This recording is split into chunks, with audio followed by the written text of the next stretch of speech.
La siguiente pregunta es esta. Has comentado sobre Oseas 11 en relación con Mateo 2, de Egipto saquea. Entonces, cuando los judíos entienden esa profecía en primera instancia, la entienden en relación a Israel. En Mateo 2 la comprendemos en relación a Jesús.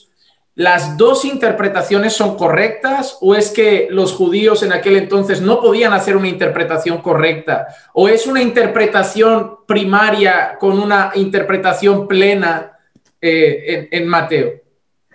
Mira, no podemos decir, hay que descartarlo de decir que hay una interpretación incorrecta, porque el mismo Cristo, de hecho, los judíos interpretaron muchas cosas incorrectamente, pero Cristo los amonesta por eso. O sea que en otras palabras, la revelación que estaba ahí, si aceptamos las palabras de Cristo, y claro que la vamos a aceptar, debió llevarlo a ellos a interpretar las cosas correctamente. Ahora, iba a ser siempre una interpretación limitada. Esa es la diferencia. Es una interpretación limitada en base a la luz que ellos iban a tener hasta el momento. O sea que ahí es donde está posiblemente un poco la diferencia. A mí me gusta plantearlo como tú lo has mencionado. O sea, me gusta cuando se habla de un significado primario, pero que en la medida que hay más revelación es algo intensificado. O sea, que tiene al final una explicación plena cuando lo examinábamos a la luz de la historia de la redención. Por eso es que es como cuando tú lees el texto, tú tienes que ubicarte, ok, déjame ubicarme en el momento que se escribió y en base a eso trato de explicar el pasaje, pero también déjame ubicarme en la época que estoy viendo ahora y entender, ya yo tengo toda la Biblia. Y entonces ver a la luz de toda la Biblia, entonces cómo termina la historia para poder interpretar mejor esos pasajes. O sea que me gusta más como lo planteaste de interpretar significado primario, significado pleno. A veces hay debate con respecto a ese tema. Tampoco me gusta entrar mucho de decir si podemos llamarlo doble cumplimiento o lo que se llama el sensus plenior en latín, pero me gusta más hablar de significado primario, significado pleno.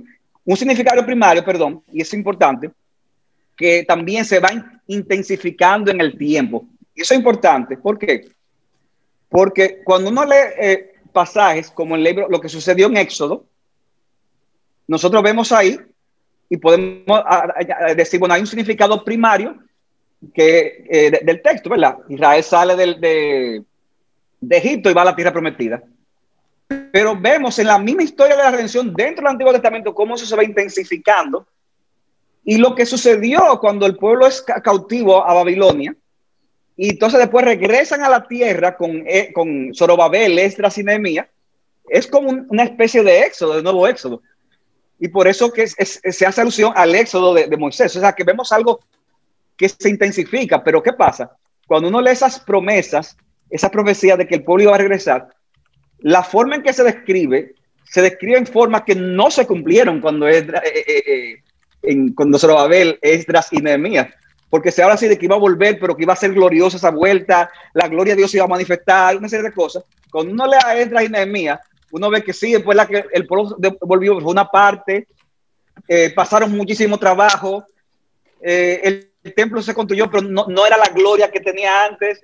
Hubo muchos conflictos con ese mismo pueblo, casado con mujeres paganas, incrédulos. O sea, no era eso. ¿Por qué? Porque esas promesas que tuvieron, por eso era así, otro cumplimiento primario, aún en ese retorno de Esdras y Nehemías y Zorobabel, al final le esperaba un cumplimiento intensificado pleno en la persona de Cristo. O sea que eso es importante tomar eso en cuenta. También es importante tomar en cuenta que cuando hablamos de la persona de Cristo, alguna persona dice, pero la persona de Cristo en la primera venida o en la segunda venida. Bueno, hermanos, lo que pasa es que cuando vamos al Antiguo Testamento, los autores del Antiguo Testamento no hacen una distinción sistemática de la manifestación del Mesías en dos partes, ¿verdad? En una primera y segunda venida.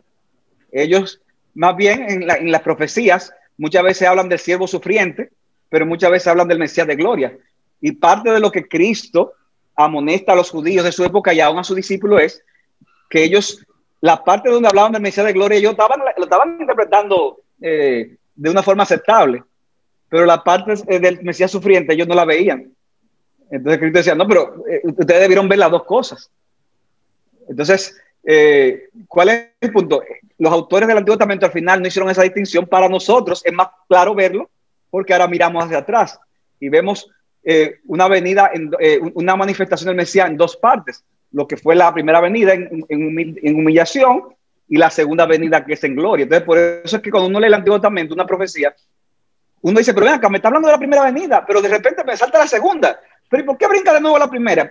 Es que no hay ese orden, hermanos, en los autores de los profetas, los autores del Antiguo Testamento. Para nosotros es que podemos ya hacer esa distinción. Como la famosa visión de cuando vamos a una carretera y vemos dos montañas y pensamos que las montañas están pegaditas una de la otra, pero cuando estamos llegando nos damos cuenta de que no, que hay una distancia entre una y otra. Y eso es importantísimo para poder entender mejor no solamente el tema de Cristo en el Antiguo Testamento, sino aún otros temas, ¿verdad? Aún de escatología, que no nos vamos a meter ahora en eso.